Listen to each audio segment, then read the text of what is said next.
नमस्कार, बहुत बहुत स्वागत है आपका। हर रोज अब पिछले कुछ समय से आप मेरे से अपराध जगत की कहानियां सुन रहे हैं। मैं आपको अपराध जगत की खबरें बता रहा हूं।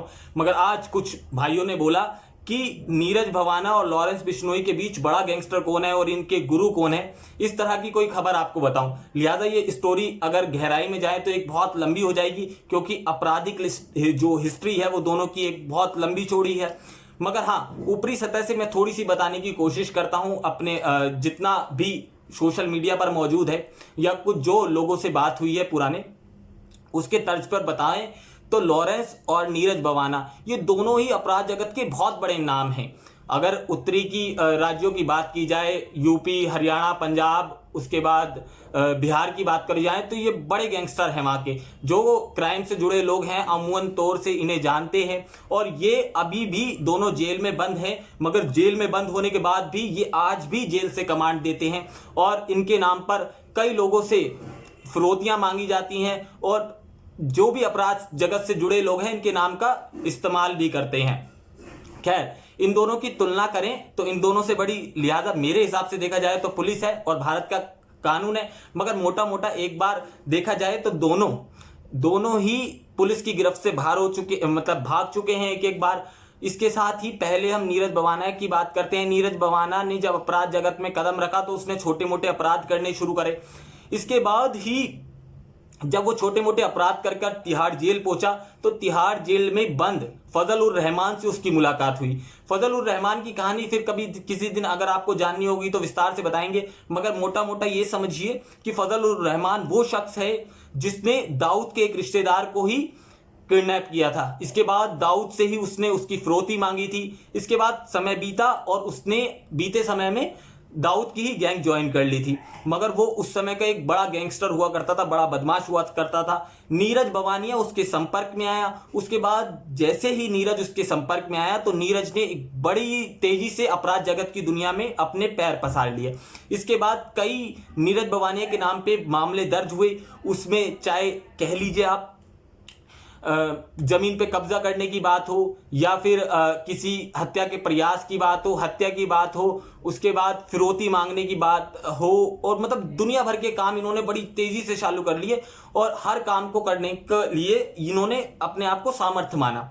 इसके साथ ही इसकी गैंग में लगातार जो लोग जुड़ते चले गए। इसके कुछ भाई आपस में आके जुड़े और धीरे धीरे दिल्ली एनसीआर से निकलकर नीरज भवाना ने अपने आसपास के राज्यों में पैर पसार लिए।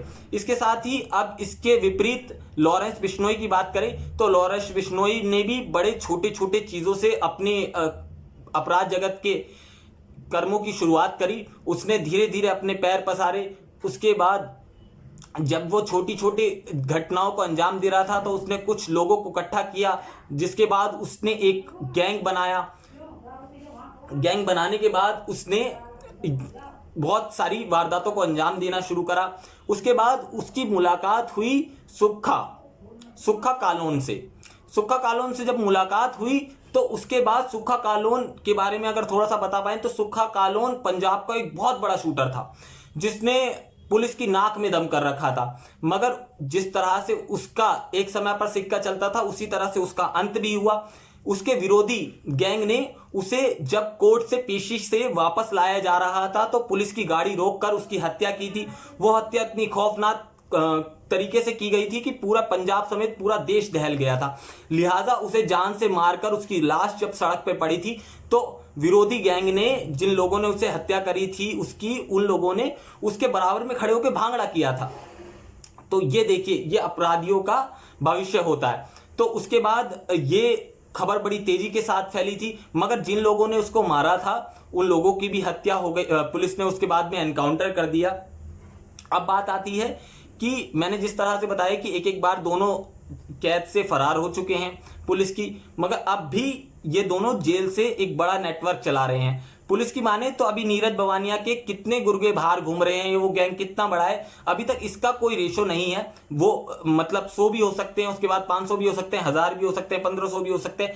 मगर सुरक्षा एजेंसियों की माने या पुलिस की माने तो लॉरेंस बिश्नोई के करीब से करीब 700 से 1000 गुर्गे अलग अलग राज्यों में उसकी चीजों को अंजाम दे रहे हैं और उसके नाम पे फिरौती मांग रहे हैं और उसके नाम पे घटनाएं कर रहे हैं, जिन्हें वो जेल से कमांड देता है।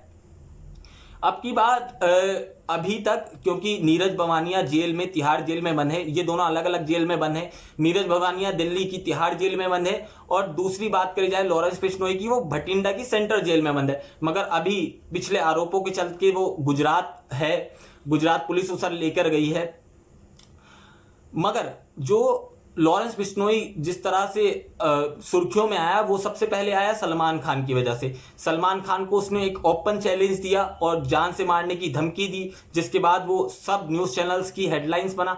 इसके बाद जब सिद्धू मूसेवाला का कत्ल हुआ तो सारा का सारा जो पूरा का पूरा चीजें थी वो फूटा ठीकरा लॉरेंस बिश्नोई पर। और लॉरेंस बिश्नोई का जो साथी है, जो बाहर रहकर पूरी गैंग को ऑपरेट करता है, वो इस समय है गोल्डी बरार। गोल्डी बरार विदेश में रहकर पूरी गैंग को ऑपरेट करता है और उनको कमांड देता है। इसके साथ ही नीरज भवानिया जेल में है, मगर नीरज भवानिया का सबसे खास आदमी जो बताया जाता है वो है हरियाणा का रहने वाला हिमांशु भाऊ। हिमांशु भाऊ तेजी से अपराध में बढ़ता हुआ एक ऐसा नाम है जिसने पुलिस की नाक में दम कर रखा है। लाखों रुपए का उसके ऊपर इनाम है, मगर पुलिस अभी तक उसे नहीं पकड़ पाई है और वो एक के बाद एक ताबड़तोड़ वारदातों को अंजाम दे रहा है, मगर पुलिस की हिट लिस्ट में वो बना हुआ है। अब खैर, इन दोनों की ये छोटी छोटी बातें हुई, ये छोटा सा एक सिनेरियो मैंने आपको समझाया बड़ी ही जल्दी से। मगर किसी दिन जैसे आपको कहानी सुननी हो नीरज भवानिया की, उसके बाद लॉरेंस बिश्नोई की, तो तफ्तीश से आपको कहानी सुनाएंगे। मगर अगर इन दोनों की तुलना की बात की जाए तो इन दोनों से, मैंने पहले ही बताया, इन दोनों से बड़ी है पुलिस, इन दोनों से बड़ा है भारत का संविधान, जिसकी वजह से आज हैं। क्योंकि लगातार पुलिस जो इस समय जो हरकत में है, लगातार गैंगस्टरों को ताबड़तोड़ कार्रवाई कर सलाखों के पीछे डाल रही है। हमने बड़े से बड़े गैंगस्टर को मौत के घाट उतरते हुए देखा है, बड़े से बड़े गैंगस्टर का एनकाउंटर देखा है। तो पुलिस इस समय इतनी सतर्क है, इतनी मुस्तैद है कि इन गैंगस्टरों की नाक में पुलिस ने दम करा हुआ है, ये पुलिस की नाक में क्या दम करेंगे। मगर लिहाजा सिनेरियो में समझा जाए तो पुलिस और भारत से संविधान से बढ़कर कभी भी कोई भी गैंगस्टर नहीं हो सकता। लिहाजा कुछ दिन सितारे गर्जिश में होते हैं, मगर जिस दिन बहारें चमन में आती हैं तो पुलिस को जो करना होता है वो कर लेती है। लिहाजा ये समझाइएगा कि ये वीडियो आपको कैसा लगा, और इससे जुड़े हुए और कुछ जो पहलू हैं जो आप जानना चाहते हो उसके लिए ज़रूर बताइएगा। वो पहलू देने की आपको कोशिश करूंगा, और कोशिश करूंगा कि हर रोज कम से कम एक कहानी आपके समक्ष ला पाऊं। मेरा बड़ा मन है कि आपको कुछ ऐसी कहानियां सुनाऊं कि जो अपराध जगत से जुड़ी हैं या फिर राजनीति के किसी बड़ी शख्सियत से जुड़ी हुई हैं, उनका पूरा भविष्य, अतीत, वर्तमान सब आपके सामने रखूं। तो आप इसी तरह प्यार देते रहिए और मैं कहानियां आपको सुनाता रहूंगा। बहुत बहुत धन्यवाद।